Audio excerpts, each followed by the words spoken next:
Hi, my name is Liam Dowling. I'm a clinical nurse manager, grade 2 here in St Michael's House.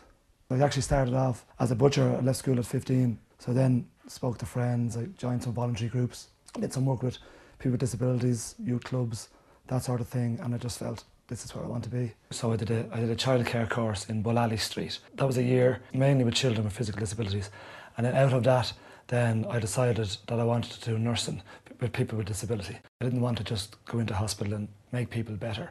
I wanted to be involved in their life. The first course I did, I saw how people could live, with their families and from home. That's what took me into intellectual disability specific, because I wanted to make a difference in not just in their health, in the care of their health, but also in the care of their social life and living. That's the difference. That's why I chose intellectual disability nursing. So I came to St Michael's House in 1998, and then I was there as a staff nurse for 3 years. And then in 2000 I set up a house specifically for people with challenging behaviour. I was a head of unit in 2000. And then after 2000, I became a CNM too. A typical day, well, I suppose the real answer to that is there isn't one. We would have people who were quite uncontrollable epilepsy. We would have people who were quite prone to chest infections and sickness. There's days then when you mightn't see any of that at all. So you start off with the basics, getting them washed, dressed, up in the morning. All of them go to day centre when they're well. So a lot of days there will be people here because they're unwell or unable to go to work. Weekends are great because you're more hands-on with the lads and you get to do more things. Whereas Monday to Friday can be a bit routine. Yes, we do get very attached. You can get very attached to the lads, yes. But we're humans dealing with humans. That's how I always say that to people, and people say it's your job. Yes, it's our job, but there is a humanitarian aspect to it. Here are people that have a disability who can't tell you what they want. We get to know them and then we know, well, Mary likes this or John likes that.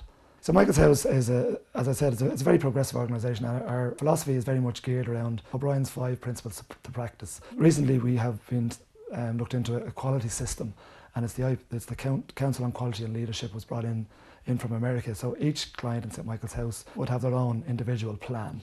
So you sit down with a key worker, person that knows them the best, and they would link in with their family, their friends, the postman, the milkman, and they would draw up on the information they gather from that.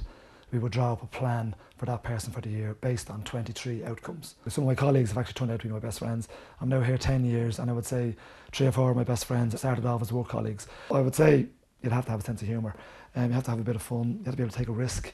So Michael's House is quite a large organisation. It has 200 plus residential houses, so we would have a lot of houses that would have nurses and social care workers and care staff. There still is perception out there regarding disability. The hard times are when you're out and you're in a restaurant, for example, and you go in and some of our people here are unable to chew. It's quite a common thing, and they can't swallow properly, so we have to get their food blended or liquidised. So you imagine going into a 5-star hotel, and we do go into 5-star hotels and restaurants and all them places, and we ask for their food to be liquidised, and they look at you as if you've got 2 heads. That's hard because you're feeling for the person that you're with.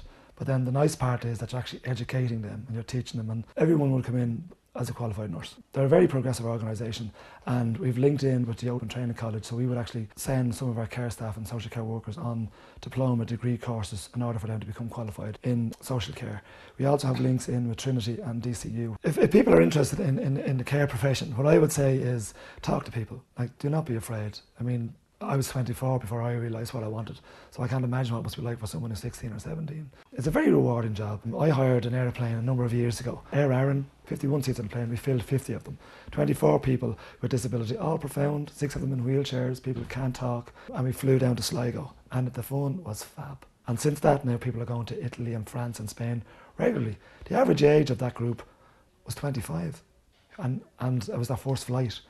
So you can really have fun. I also have an interest in moving people into community settings and educating the public and schools about people with disability, because as much as we have moved forward in the last 10, 15 years, I still think there's a lot more to do.